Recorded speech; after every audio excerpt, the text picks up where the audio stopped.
Então, muito boa noite a todos. Que prazer poder estar aqui e eu sei que desse lado, do outro lado, estão muitos amigos, muitos irmãos a quem nós tanto amamos, tanto estimamos. Eu quero dizer-lhe que esta noite você escolheu estar na nossa companhia, escolheu muito bem, porque vamos estar também com a Palavra de Deus e vamos começar exatamente uma série fantástica acerca de um tema excelente. Por isso é que é uma série fantástica. Vamos falar acerca do Espírito Santo. A verdade acerca do Espírito Santo. Vamos estar aqui durante 7 domingos. É verdade, 7 noites, desde o início da tarde, aqui às 18 horas, cada domingo, para falarmos e descobrirmos também algo mais, para além daquilo que já conhecemos, acerca do Divino Espírito Santo. E vamos começar exatamente por falar, aliás, não podemos falar do Espírito Santo sem falarmos de uma palavra que está relacionada com o Espírito Santo. Mas este é o tema desta noite. O Espírito Santo é ou não uma pessoa? E há muita contradição e há muito que se diz acerca desta questão. Uns acreditam que sim, que o Espírito Santo é na realidade uma pessoa, faz parte da divindade composta por 3 pessoas, Pai, Filho e Espírito Santo, mas outros creem que não. Creem que o Espírito Santo é apenas uma força ativa, uma força que procede do Pai. Portanto, é o Pai quem dá ou quem fortalece através do Espírito Santo, quem ajuda através do Espírito Santo, quem intervém na vida das pessoas, dos seus filhos, através do Espírito Santo. Muito bem. Para respondermos a esta questão, nós teríamos que responder a estas 5 perguntas que aqui estão. E precisaríamos naturalmente de 1 hora, pelo menos, para responder a cada uma destas perguntas. Mas eu não tenho esse tempo todo e por isso vou ter que sintetizar. Mas aqui estão perguntas muito... repare bem, existe a palavra Trindade na Bíblia? Sim ou não? São 3 as pessoas da divindade? Também sim ou não? O Espírito Santo é ou não uma pessoa? O Espírito Santo foi enviado pelo Pai? O que é o selo do Espírito Santo? Realmente, se conseguirmos responder a estas 5 questões, então nós iremos compreender qual é o enquadramento do Espírito Santo na teologia do Novo Testamento.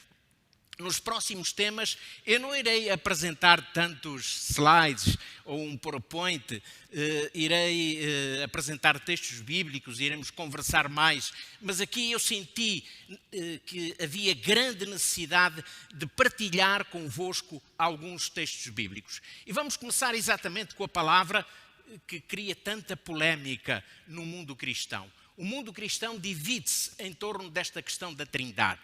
Afinal, existe Trindade ou não existe Trindade? A Bíblia fala da Trindade ou não? Em primeiro lugar, vamos ver que a palavra Trindade não está na Bíblia.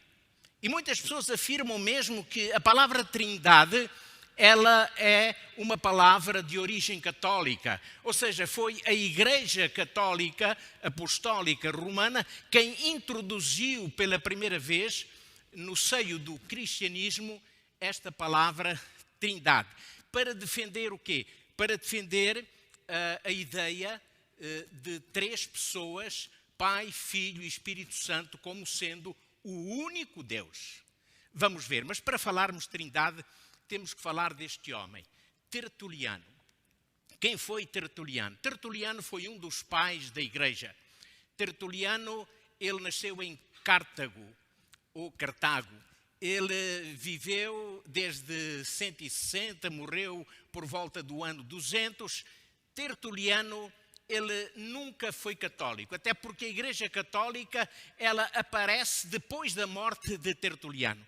Nós sabemos que a Igreja Católica...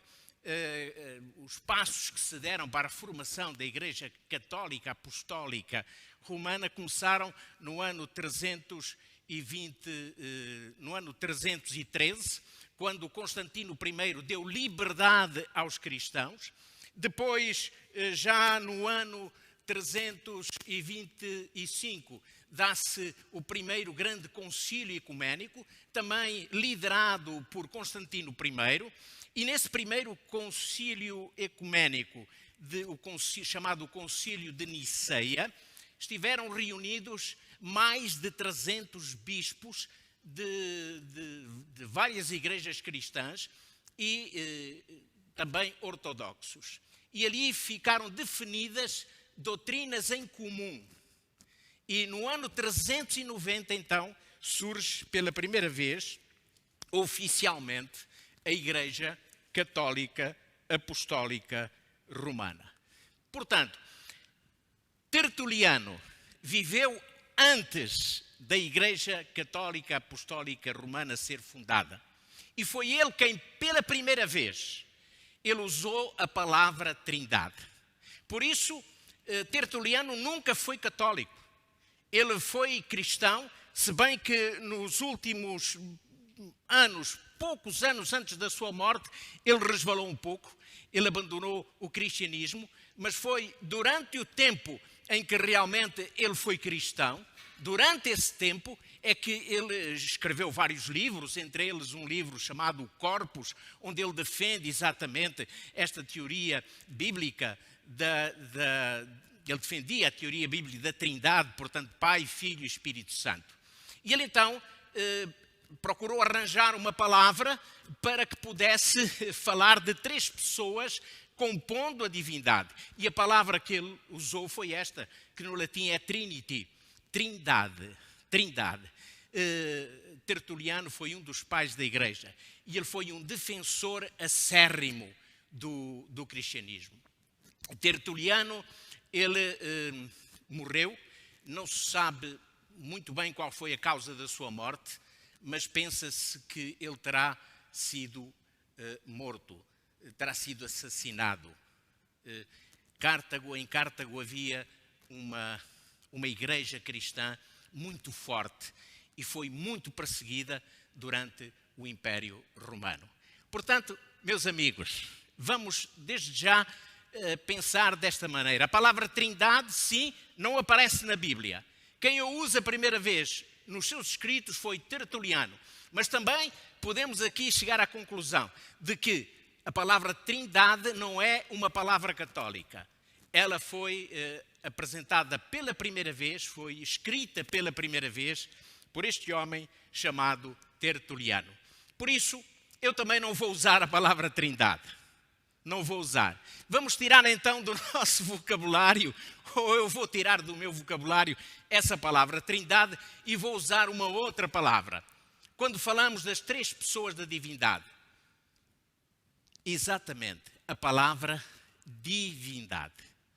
E nós vamos começar por analisar alguns textos e por isso eu trouxe slides, trouxe este PowerPoint, porque vamos ler vários textos em que iremos então ver se realmente este conceito de três pessoas, Pai, Filho e Espírito Santo, como único Deus, ele tem apoio bíblico. E vamos começar por um texto que eu vou ler daqui a pouco, que está em 1 João, mas antes permitam-me dizer-vos que eu vou usar sempre, durante todas as nossas apresentações, duas versões da Bíblia. A edição revista e corrigida. A edição revista e corrigida é a edição mais antiga da Bíblia. Ela data do século XVII. Irei usar também a edição revista e atualizada, que data de 1959 e depois houve uma outra revisão que aconteceu em 1993.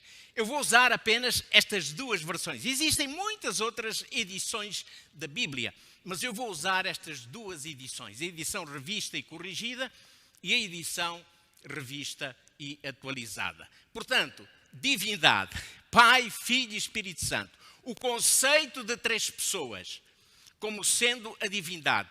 Isto tem conteúdo bíblico, tem apoio bíblico. É isso que iremos ver então agora. Vamos então começar com o primeiro texto. E o primeiro texto é este que estão a ver. e que se encontra precisamente em 1 de João, capítulo 5, versículos 6 até 8. E atenção, da edição revista e corrigida. Então diz assim: este é aquele que veio por meio da água e sangue, Jesus Cristo. Não somente com água, mas também com água e com sangue. E o Espírito é o que dá testemunho, porque o Espírito é a verdade. Pois há três que dão testemunho no céu: o Pai, a Palavra e o Espírito Santo. E estes três são um. E três são os que testificam na terra: o Espírito, a água e o sangue. E os três são unânimes num só propósito. Repararam bem? Vamos ver, vamos pensar um pouco neste texto. Aqui está a falar de duas pessoas, ou três. Vamos ver. Diz: este é aquele que veio por meio da água e sangue. E então diz que este que veio por meio da água e sangue é Jesus Cristo. E porquê por meio da água e sangue? A água representa o batismo e o início do ministério de Cristo. Por isso, quando Jesus inicia o seu ministério, ele foi batizado por João Batista no Rio Jordão. E é por isso que aqui João, ele diz: este é aquele que veio por meio da água e do sangue. Porquê? Porque o derramamento de sangue, ou a morte de Cristo, que é aqui representada, ela mostra, ou define exatamente o final do ministério de Cristo. O batismo e a morte. O princípio do seu ministério terreno e o final do seu ministério terreno. Portanto, estes dois símbolos que aqui aparecem, água e sangue, são para Jesus Cristo. Aliás, João, ele diz isto: água e sangue, Jesus Cristo. E depois fala de uma outra pessoa. Ele diz: o Espírito é o que dá testemunho, porque o Espírito é a verdade. Portanto, ele está a falar de duas pessoas: o Espírito e Jesus. Mas depois no versículo 7, reparem, diz que há três que dão testemunho no céu: o Pai, a Palavra e o Espírito. E estes três são um. E a seguir, no versículo 8, já lemos: e estes três que testificam na terra, o Espírito, a água e o sangue, e os três são unânimes num só propósito. Agora, vamos ler este mesmo texto na edição revista e atualizada. E vamos ver se realmente os dois textos, estão iguais nas duas edições. E vamos ver então. Aqui está a edição revista e atualizada. Eu vou ler rapidamente. Este é aquele que veio por água e sangue, isto é, Jesus Cristo. Não só por água, mas por sangue, por água e sangue. E o Espírito é o que testifica, porque o Espírito é a verdade, porque os três são os que testificam no céu: o Pai, a Palavra e o Espírito Santo. E estes três são um.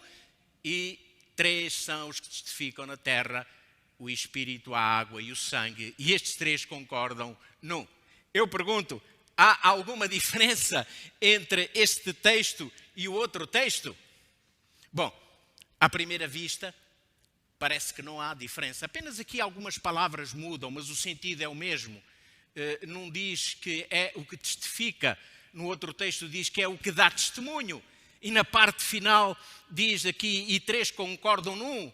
No outro texto diziam que os três têm o mesmo propósito, portanto é a mesma coisa. Nada muda, o sentido não muda. Aparentemente, parece que não há diferença nenhuma, mas há uma diferença. E vamos ver qual é a diferença dos dois textos.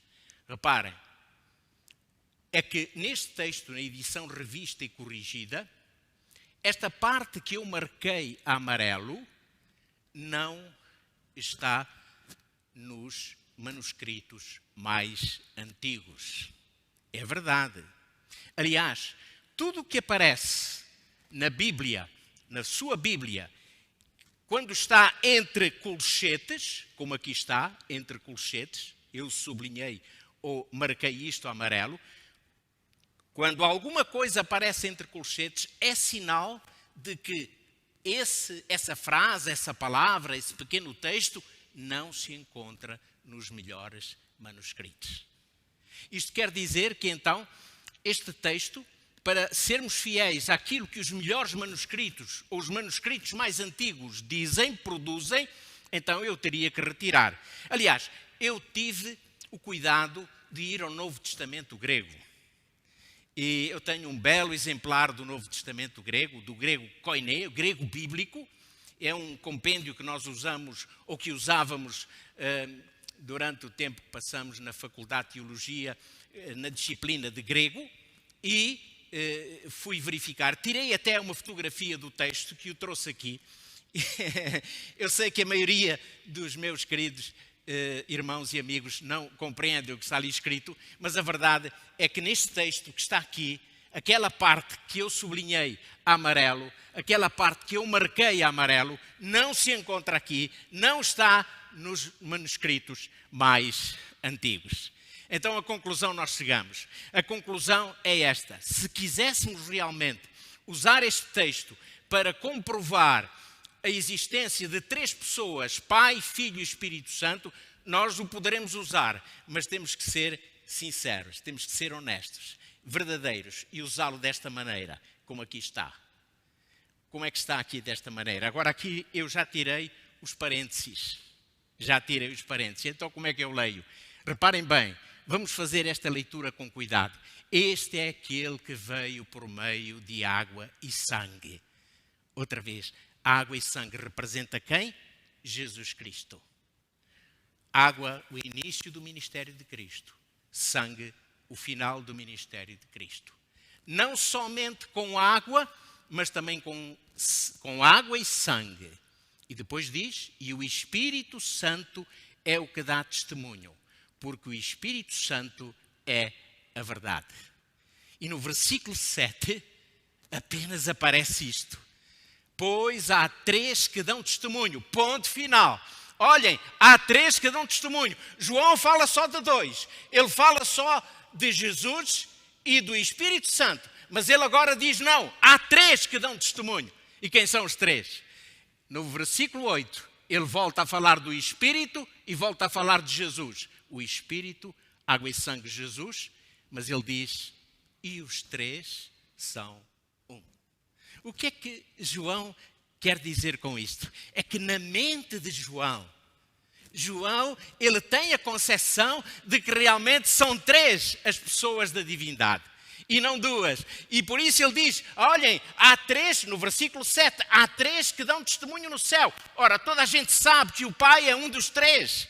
E hoje no mundo cristão ninguém tem dúvida em aceitar que há Deus o Pai.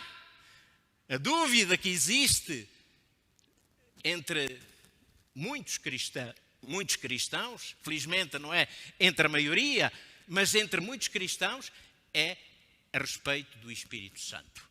Mas ele aparece aqui no texto, porque na mente de João estava isto muito claro, de que 3, Pai, que ele não menciona neste texto, mas menciona o Espírito e Jesus Cristo. Bom, mas é claro, se nós nos ficássemos só por este texto, não chegaríamos a uma conclusão muito forte sobre esta questão. Por isso precisamos de investigar mais textos da Bíblia. E eu escolhi este. Reparem neste texto de 1 de Pedro, capítulo 1, versículo 2.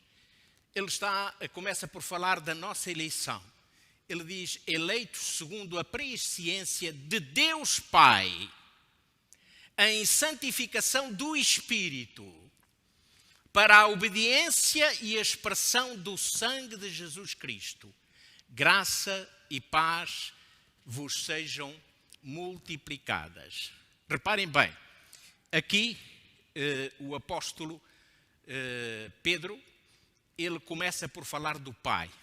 E ele diz que fomos eleitos segundo a presciência do Pai.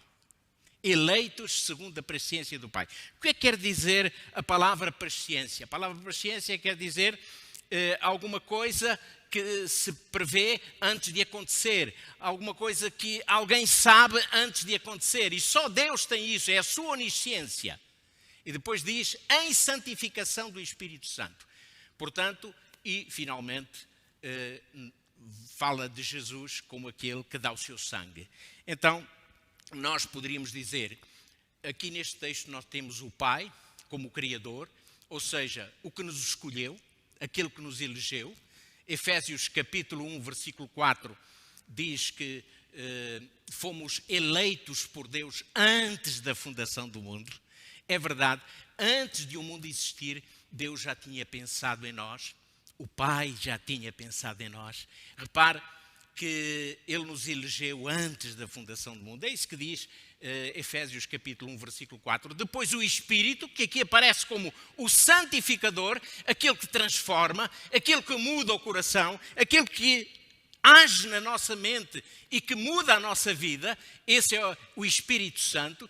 2 Tessalonicenses capítulo 2, versículo 13, Paulo fala exatamente da ação do Espírito Santo sobre a vida humana, sobre a mente humana.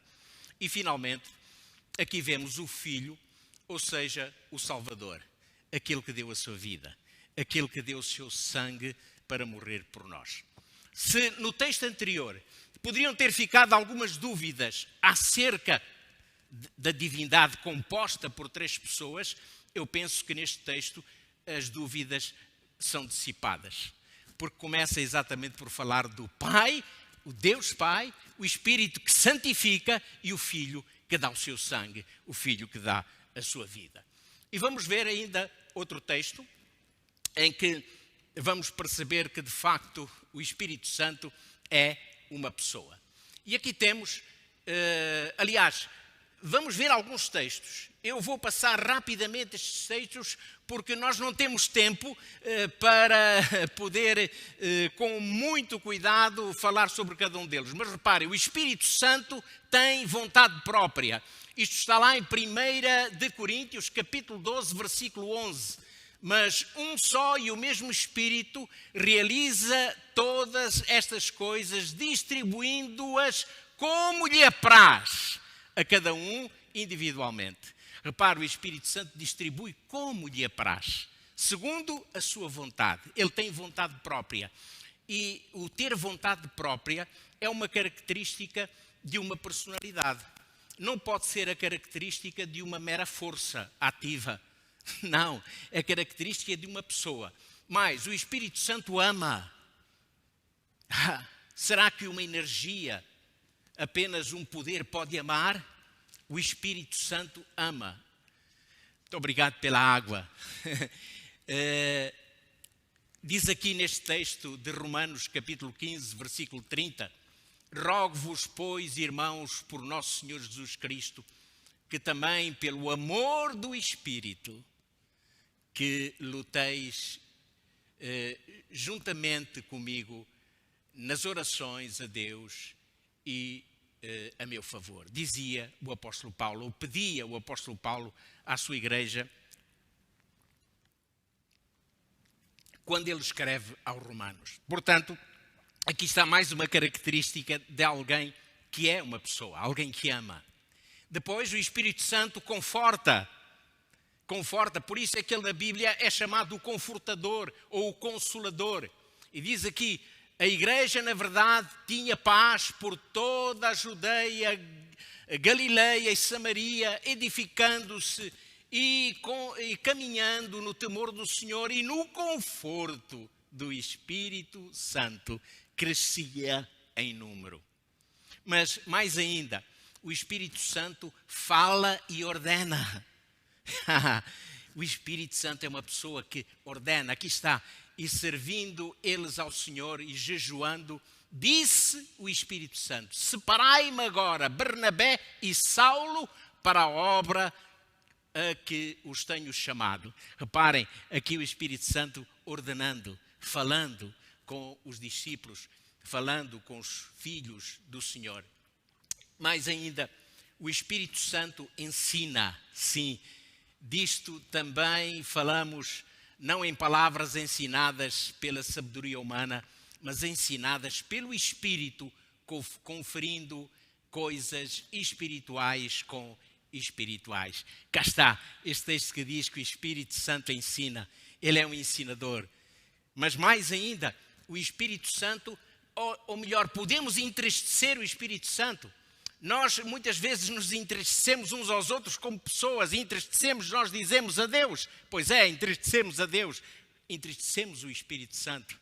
E não entristeçais o Espírito Santo de Deus, no qual estáis selados para o dia da redenção.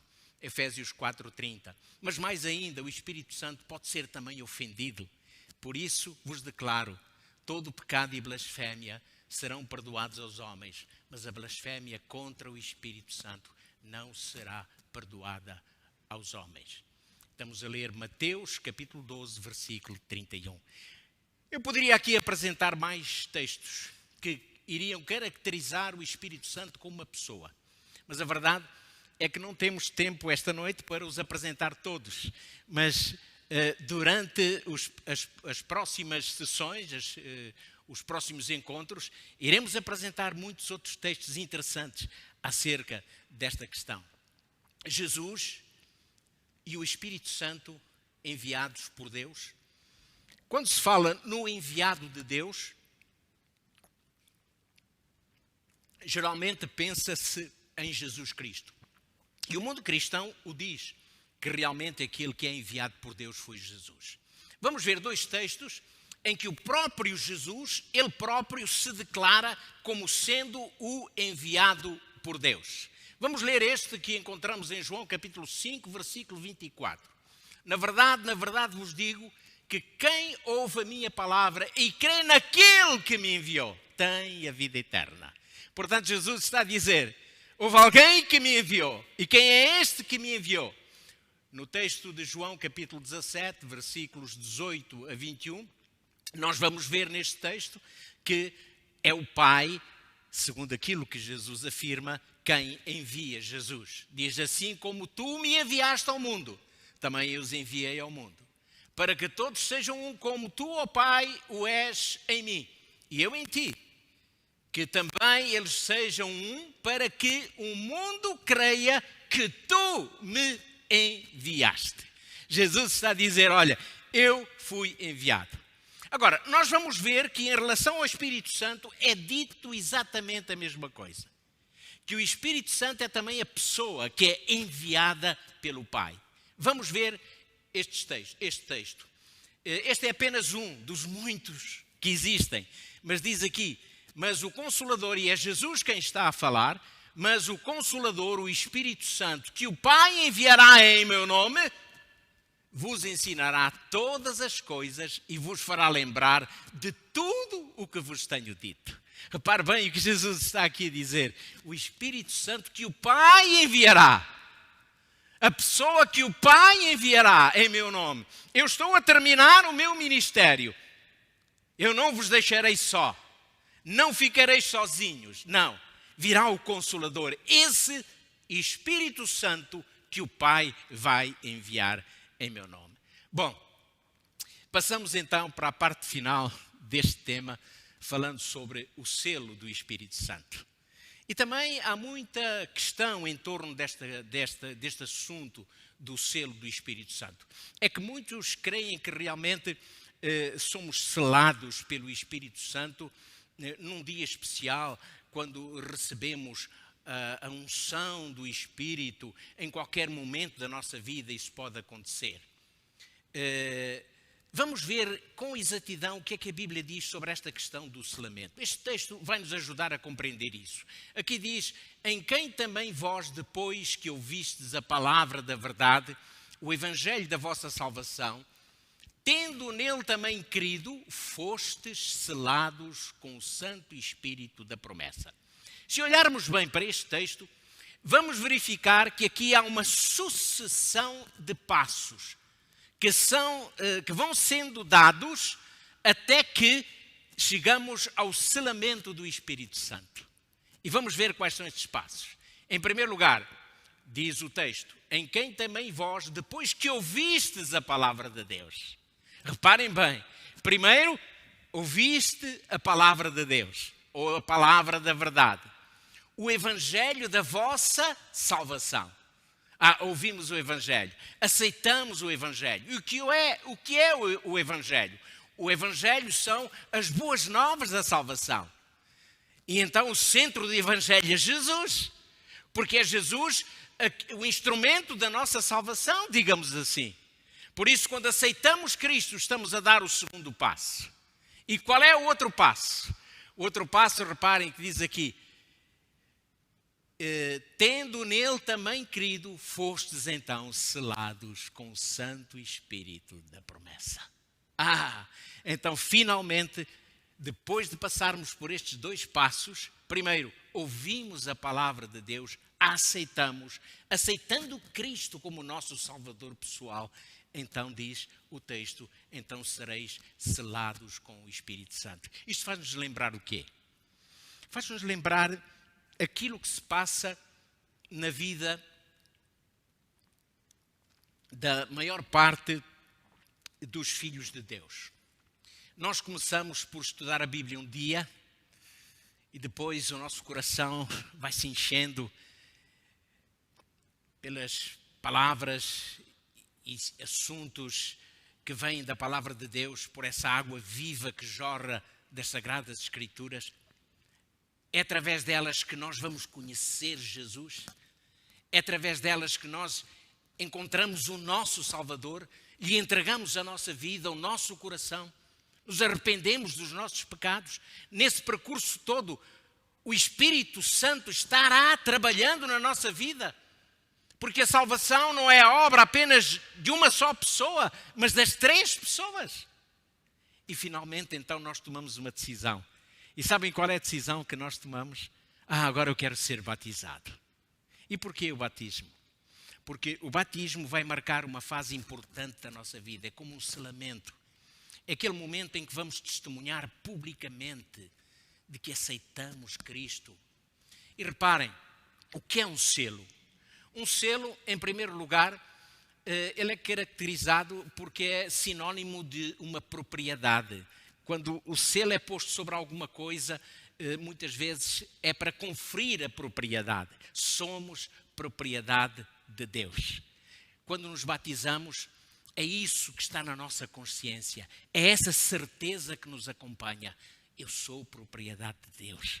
Depois, a autenticidade ou a genuinidade na vida cristã. Eu fui lavado pelo sangue de Cristo. E o batismo representa exatamente isto, a lavagem dos pecados, pela fé em Cristo Jesus. Isto é o selo da autenticidade e, finalmente, a garantia. E que garantia é esta? A segurança daquele que vive em Cristo. Ele vai ser tentado, ele vai ter provações, mas ele vai permanecer fiel e seguro. E isto é o selo do Espírito Santo. Isto dá-se quando? Reparem, já assistimos a muitos batismos e lembramos-nos também do nosso batismo.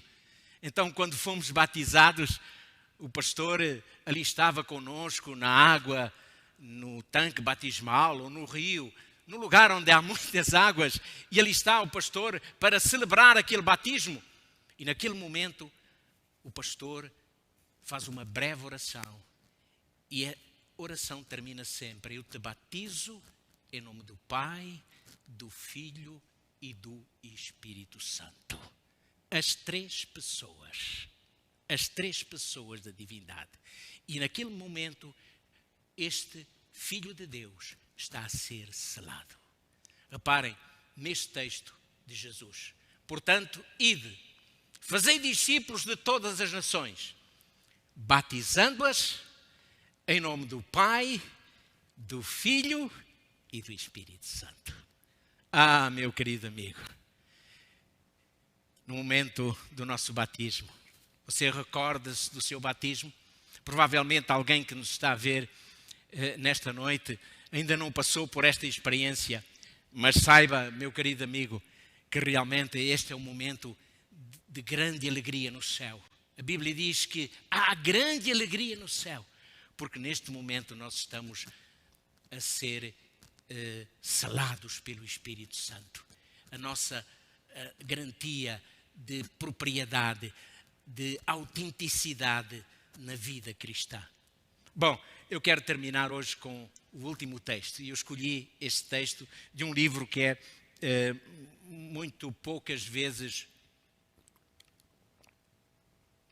apresentado na igreja, porque é um livro muito pequenino, é um livro do Novo Testamento, é o livro de Judas, Judas capítulo 1, versículos 20 e 21, mas neste livro de Judas este é um texto realmente que eu considero de uma riqueza fantástica, porque diz assim: mas vós, amados, edificando-vos a vós mesmos sobre a vossa santíssima fé, orando no Espírito Santo. Reparem, primeiro, orando no Espírito Santo. Depois diz: conservai-vos a vós mesmos no amor de Deus. E este amor de Deus é Deus o Pai. Esperando a misericórdia de nosso Senhor Jesus Cristo, ou esperando a misericórdia de nosso Senhor Jesus Cristo, para a vida eterna. Quando eu leio este texto, e principalmente a primeira parte deste texto, eu lembro-me daquilo que Jesus disse, está registado no Evangelho de Mateus, no capítulo 6. É um texto muito conhecido, quando Jesus diz: olha, e tu quando orares, entra no teu quarto, fecha a tua porta, fala com teu Pai que está no céu, e teu Pai que está no oculto te recompensará publicamente. Meu querido, naquele momento em que estamos a sós com Deus, falando com o Pai, naquele momento em que ali estamos em oração, sabe o que é que a Bíblia diz lá em Atos, no capítulo 8 e no versículo 26? Que Jesus, aliás, que o Espírito Santo intercede por nós com gemidos inexprimíveis. No momento da oração, ali estamos nós orando a Deus o Pai. Ali está o Espírito Santo, a segunda pessoa, intercedendo por nós. Ou a terceira pessoa, como quisermos. E ali está. E no final da oração, nós terminamos dizendo: em nome de Jesus. Então, esta consciência está presente no momento do nosso encontro com Deus, no momento da nossa intimidade com Deus. As três pessoas estão presentes: Pai, Filho e Espírito Santo. Bom, meus queridos, eu cheguei ao final esta noite, mas eu quero desde já convidá-lo para estar connosco no próximo domingo, à mesma hora, às 18 horas, e o tema que escolhemos para o próximo domingo é exatamente este: o poder do Espírito Santo. O poder do Espírito Santo. Que Deus o abençoe, que Deus o guarde, que Deus o ajude e que na próxima semana, no próximo domingo, esteja outra vez connosco. Eu vou estar consigo com muito gosto, com muito prazer. Deus o abençoe então.